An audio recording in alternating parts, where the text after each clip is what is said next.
And joining us for the conversation, along with Bob Woodward, we now have NBC News Capitol Hill correspondent Kelly O'Donnell and Democratic Senator from Arkansas, Senator Blanche Lincoln, who is unveiling new legislation today that, if passed, would make the largest investment in child nutrition ever.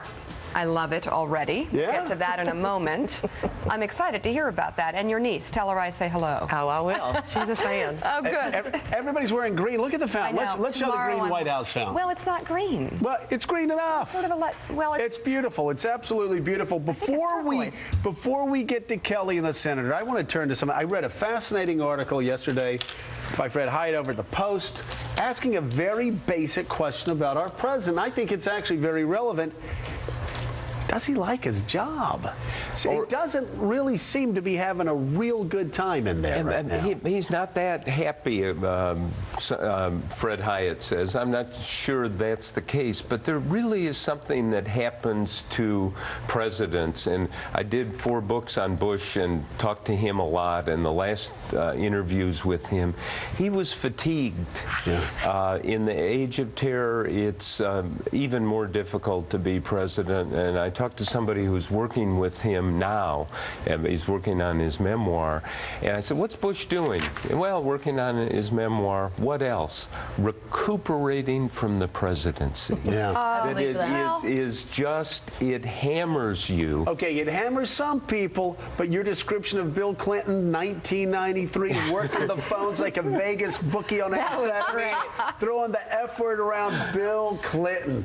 Loved it. It's like that scene from Patton. That's your problem, George. You love war. Yes. And Bill Clinton loved it. Barack Obama clearly does not love it. I don't know that it's clearly, but I think it's taking its toll. Look, Clinton could sit and be the Vegas bookie, right, and call everyone. And remember, he won that vote, and it's kind of the crown jewel of his presidency. Not all Arkansas Democrats are that way, but he didn't have. He wasn't living in the world where someone would run in and say, Mr. President, something just happened in Ohio or in Arkansas or Florida. And that alters the psychology of being president in a measurable and significant way. Speaking of Arkansas, Senator, things aren't really fun for Democrats in Arkansas at this time either. Our on Capitol Hill, new NBC News Wall Street Journal poll shows that Congress has a 17% approval rating. What's going on there? Well, it's tough. I think Arkansans are very independent-minded people, and they want results. I mean, ultimately, that's it. That's what they look for. My dad was a rice farmer, and I understand completely what they're feeling. And it's tough. And to get results, you've got to find common ground. And you don't see a lot of common ground being sought in Whose fault is that?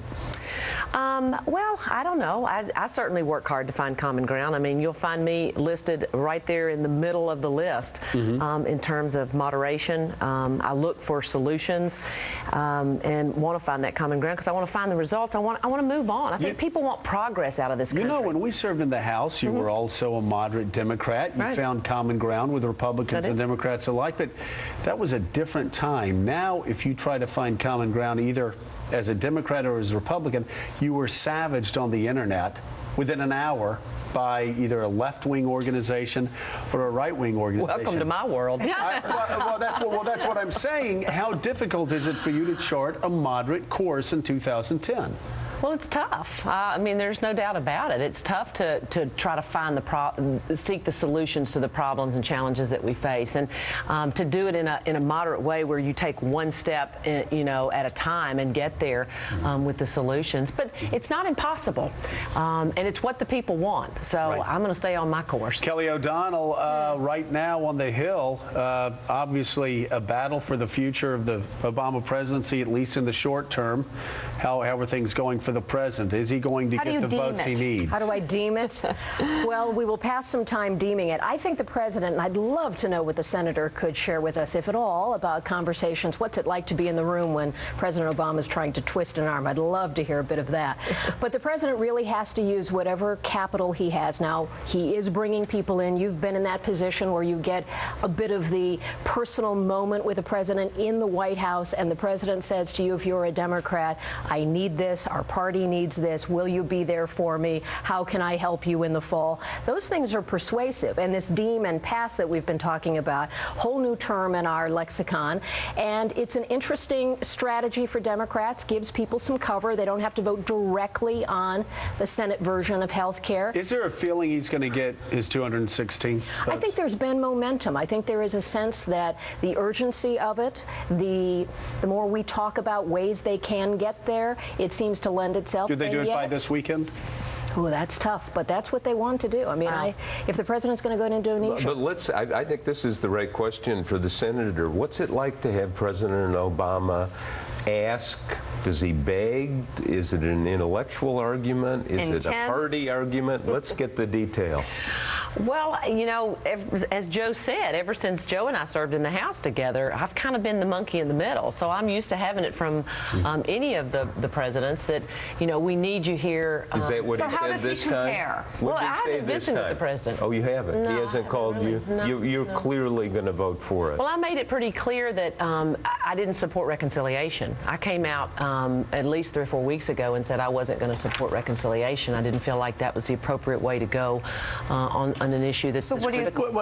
Wait, I'm close to the president. Well, I won't do the demon pass, and I put out a press release that I didn't support that either. But let me ask you, though, very interesting, you said the president hasn't called you. Of course, Bill Clinton, you could slap him on a Monday, and on Tuesday he'd invite you to golf. George W. Bush was a bit more standoffish with his own Republican caucus. And I remember Olympia Snowe saying a couple of weeks ago she voted for the rule to pass a jobs bill. Why? Because the president finally picked up the phone and called and asked for it. But I've heard this president's more standoffish. Have you not had a lot of contact with Barack Obama on the personal lobbying, which Fred Hyatt says he hates doing? Yeah. Well, I think he hates asking people to do things that's contrary to what their gut tells them to do, and I usually don't. I mean, I usually follow my gut because I'm a pretty typical Arkansan. I mean, But he doesn't pick up the phone and lobby you? I don't, not on the phone. I mean, I've been over to see him a couple of times, but I actually asked. You were one of the key people. We focused so much attention on you and Senator Landrieu, and I made a leap. I thought the president was working you hard to get your vote for cloture back in the holiday season. He was not hitting you hard then? I actually called and asked to have a meeting with him, and went over to the White House and met with him and visited with him. And what did he say? You know, I told him I felt like that there was a lot that we could do in health care, but I felt like we really needed to be, you know, very pointed and thorough about what we were doing. I had hoped, this was actually long before Christmas, because I felt like that taking up the Senate Finance Committee bill, which was the only bipartisan bill we passed out of committee, would have been a great place to start, to just take up that bill. This is news. But Kelly, It is Bob, in terms of the I've heard this, though, from other senators and some congressmen, that this president is more standoffish. He doesn't pick up the phone and call as much. He doesn't work people. He doesn't bring them over to the White House as much. He's an intellectual. He's a law professor by background and so forth, and so he operates on that plane. But the stakes are so high now. Yeah. I can't believe he's not doing the calling and the meeting and the, you know, I mean, remember when Reagan was pushing on his tax bill, AWACS, and we heard the story that the jelly beans got knocked over, and here all these congressmen, Reagan gets on his hands and knees picking up the jelly beans, refusing to have them pick up. And Bill Clinton was always lavish in his attention. Sometimes that's required. I'm not saying get on your hands and knees, but it sure made a difference with a lot of on these AWACS votes. Well, if the issue here is a few votes, I'm sure Obama will engage. I mean, you use the term deem and pass and deem, reconciliation, all of these garbage words that people wonder what's going on. The trigger, the opt-in, the opt-out. And the idea is, are you for it or are you against it? So, Senator, people are going to have to let us know. Was your ad with all the kids? Was that out? Oh, let's show that. This is the Senator Lincoln's ad that she sort of encapsulates what she thinks is going on in Washington. Fair enough to say? Take a look. Yeah. I'm Blanche Lincoln, and I want to show you what it's like in Washington these days. And your tax dollars, This is why I voted against giving more money to Wall Street, against the auto company bailout, against the public option health care plan, and against the cap and trade bill that would have raised energy costs on Arkansans. None of those were right for Arkansas. Some in my party didn't like it very much, but I approve this message because I don't answer to my party. I answer to Arkansas. That must have been fun. Well, and it must have been really fun walking into the Senate dining room the day after that ad came out. Any blowback on that ad in Washington? Well, not really. I think people do understand that, our constituents see what's going on up here, and there's a real frustration. I mean, there's a real frustration in terms of, is there an adult in charge? Yeah. I mean, because they really do want to see us getting something done. They know that the country is faced with multiple challenges, and we need to move forward. And I just believe the way to move forward is to work together. Did you pay those kids to do that? That was real money they were rolling around in. And obviously the NBC News Wall Street Journal poll reflects that people are a little fed up with More than a little, 17% approval rate. Oh, exactly. Yeah. So Congress not doing well. Well, you're in a big race this year. Yes, So I am. what do you think the White House could do for you, if anything, to help you get back to the Senate? Well, I would hope that what they would do is focus on coming to that, finding that common ground and finding the solutions to the issues that we face. I don't disagree that health care is a huge challenge for us in this country, whether it's our competitive nature globally or whether it's the quality of life we want or the cost. We're just not getting the biggest bang for the buck. But we do multiple health care bills every year. We've got to start putting one foot in front of the other and get our job done. And I think that's what's important here is, not to say that we've got to do everything at once. I thought that the Senate Finance Committee bill was a good bill. It was a bipartisan bill. We preserved Medicare. Deficit reduction was a huge part of it. We did a great job for small businesses, which Olympia and I have been working on for the last 7 years. So I think there was some good things there. Let me ask this question. You talk about common ground. Who is the Republican in the Senate that is most willing, from your point of view, to listen and to reach common ground with you? In other words, who is out there on the other side that might join with you in this new amalgamation of sanity? Well, I work with a lot of Republicans. I work a lot with Olympia. Olympia and I have put out Snow from Maine. Olympia Snow and I have put out principles on health care, which I think would get us very far down the road. It's not going to get us everything we need. Who else on the Republican I work side? with Saxby Chambliss a tremendous amount. My ranking member on the Ag Committee. We do an awful lot together. I work with Mike Crapo. Mike and I do an awful lot. We were in the House together. Right. Served on Energy and Commerce. Came over to the Senate together. Lindsey Graham. I mean, there are Republicans that want to get things done too. Susan Collins. Sue Collins is great. Yeah, Sue and I work. We're the co-chairs of the Diabetes Caucus. We work on a lot of things together. We need to work on that. And the biggest problem is we don't spend time together. My predecessor was Dale Bumpers, and he said, Blanche, you're never going to know the Senate I knew. He said, some of my best friends were Republicans.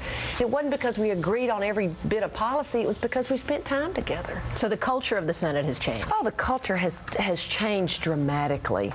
And I think that's, one of our challenges. Now, here's the other side of that question. Who's the most partisan Republican in the Senate? Well, I don't know. I try not to deal with them. Okay. Okay, you slipped out from under that. But that is, Bob, and I hear this again from people. There's almost like a cutoff in 1994. People that got there before 1994 said we used to work more with the other side.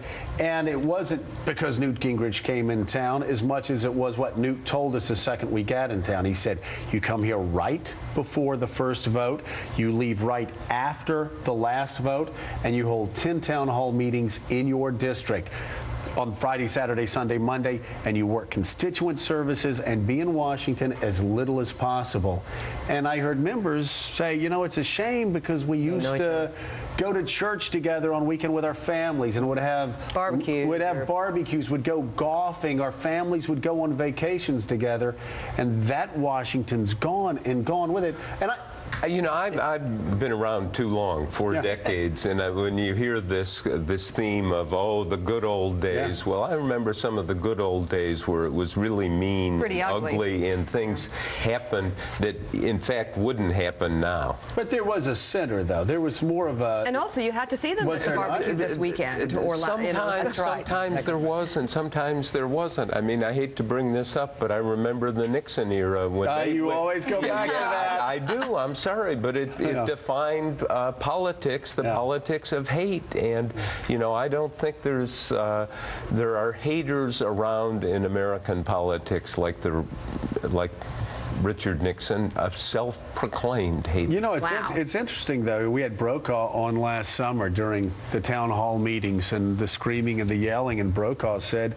that there seemed to be more animosity in politics now than there was even the height of Watergate, where you would still have Republicans and Democrats on the Watergate, on the impeachment committees, that at night would go out and have dinner and sit and talk about their families. And but well, they still had disagreements. You were actually very busy during that time. You were in the newsroom.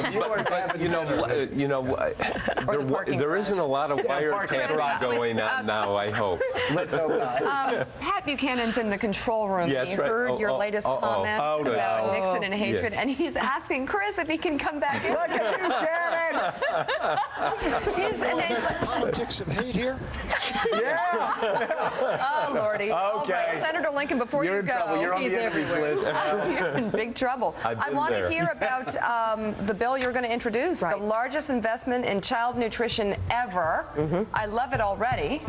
Give us the information. Well, it's great. Under obviously the Ag Committee, and I'm now chairman of the Ag Committee, we have the responsibility of getting out a child nutrition bill, which we're going to unveil today. It's exciting. It is one of the largest investments in the history of our country in child nutrition. What a critical part of our children's lives. I mean, we talk about health care. Kids eating well across the board. Well, that's what I want to know. What we want to do is improve the number of children that are receiving nutritious meals at school who really need them and deserve them.